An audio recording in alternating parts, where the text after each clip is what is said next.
ನಮಸ್ಕಾರ ಎಲ್ಲರಿಗೂ welcome back to Kalavathi's kitchen. ಇವತ್ತಿನ ರೆಸಿಪಿ ಏನಪ್ಪಾ ಅಂದ್ರೆ ಹೂಕೋಸಿನ ಪಲ್ಯ ರೀ. ಇದನ್ನು ಮಾಡೋದು ಭಾಳ ಅಂದ್ರೆ ಭಾಳ ಈಸಿ ನೋಡ್ರಿ.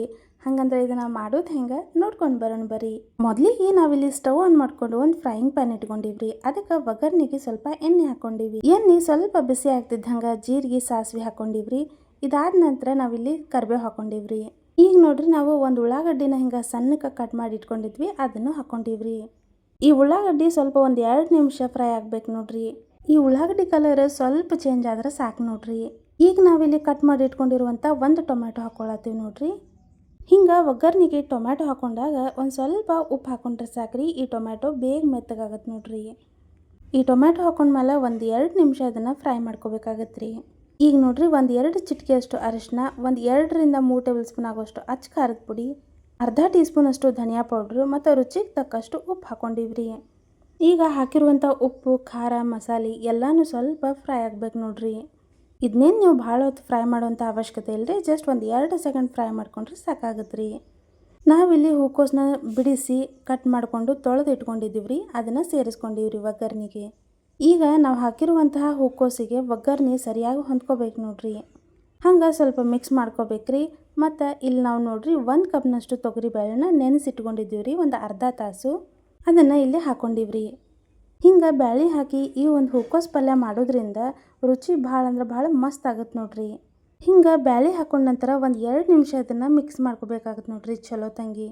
ಈಗ ನಾವಿಲ್ಲಿ ನೀರು ಹಾಕತ್ತಿಲ್ರಿ. ಹಂಗೆ ಒಂದು 2 ನಿಮಿಷ ಇದನ್ನೆಲ್ಲ ಬೇಯಿಸ್ಕೋಬೇಕಾಗತ್ತೆ ರೀ. ಈ ಹೂಕೋಸು ಒಳಗಿರುವಂತಹ ನೀರು ಮತ್ತು ತೊಗರಿ ಬೇಳೆ ಒಳಗೆ ಇರುವಂತಹ ನೀರು ಸೇರಿ ಸ್ವಲ್ಪ ಚಲೋ ತಂಗಿ ಒಂದು 2 ನಿಮಿಷ ಇದು ಬೇಯಿಸ್ಕೋಬೇಕ್ರಿ.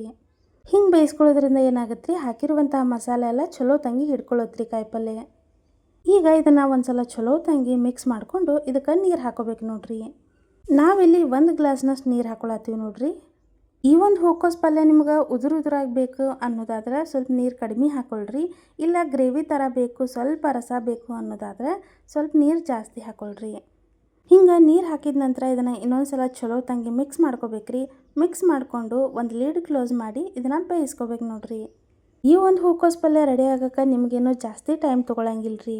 ಮೀಡಿಯಮ್ ಫ್ಲೇಮ್ ಒಳಗೆ ಒಂದು 5 ನಿಮಿಷ ಇದನ್ನು ಬೇಯಿಸ್ಕೊಂಡ್ರೆ ಸಾಕ್ರಿ. ಸೂಪರ್ ಆಗಿರುವಂಥ ಈ ಕಾಯಿಪಲ್ಯ ರೆಡಿ ಆಗತ್ತೆ ನೋಡ್ರಿ. ಈ ಒಂದು ಹೂಕೋಸು ಪಲ್ಯನ ನೀವು ಚಪಾತಿ, ಖಡಕ್ ರೊಟ್ಟಿ ಅಥವಾ ಬಿಸಿ ಬಿಸಿ ಜೋಳದ ರೊಟ್ಟಿ ಯಾವುದ್ರ ಜೊತೆಗಾದರೂ ತಿನ್ಬಹುದು ರೀ. ನಮ್ಮ ಉತ್ತರ ಕರ್ನಾಟಕದ ಭಾಗದಾಗ ಕೆಲವೊಂದು ಪಲ್ಯಗಳಿಗೆ ಅಂದ್ರೆ ಕಾಯಿಪಲ್ಯಗಳಿಗೆ ಬ್ಯಾಳೆ ಸೇರಿಸಿ ಮಾಡ್ತೀವಿ ರೀ.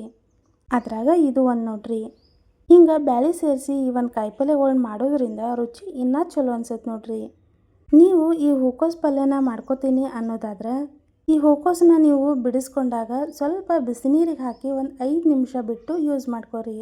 ಹಿಂಗೆ ಬಿಸಿನೀರಿಗೆ ಹಾಕೋದ್ರಿಂದ ಏನು ಯೂಸ್ ಅಂದ್ರೆ ಇದ್ರೊಳಗೆ ಅಕಸ್ಮಾತ್ ಹುಳ ಏನಾರ ಆಗಿದ್ರೆ ಹೊರಗೆ ಬಂದುಬಿಡ್ತಾವ್ರಿ. ಹಾಗಾಗಿ ಬಿಸಿನೀರಿಗೆ ಹಾಕಿ ಯೂಸ್ ಮಾಡೋದು ಭಾಳ ಚಲೋ ನೋಡ್ರಿ.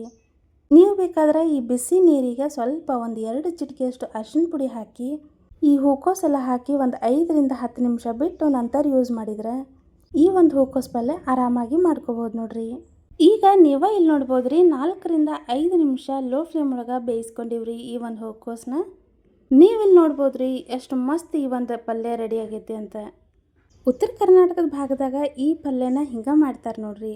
ಅಷ್ಟೇ ಅಲ್ಲ, ನಮ್ಮ ಮನೆ ಒಳಗೆ ಈ ಒಂದು ಪಲ್ಯನ ಎಲ್ಲರೂ ಇಷ್ಟಪಟ್ಟು ತಿಂತಾರೆ ನೋಡ್ರಿ. ಈಗ ನೋಡ್ರಿ ಸಣ್ಣಗೆ ಕಟ್ ಮಾಡ್ಕೊಂಡಿರುವಂಥ ಕೊತ್ತಂಬರಿ ಹಾಕೊಂಡಿವ್ರಿ ಮ್ಯಾಲೆ. ಈ ಒಂದು ರೆಸಿಪಿ ನಿಮ್ಗೆ ಇಷ್ಟ ಆಗಿದ್ರೆ ಮನೆ ಒಳಗೆ ಒಂದು ಸಲ ಟ್ರೈ ಮಾಡಿರಿ.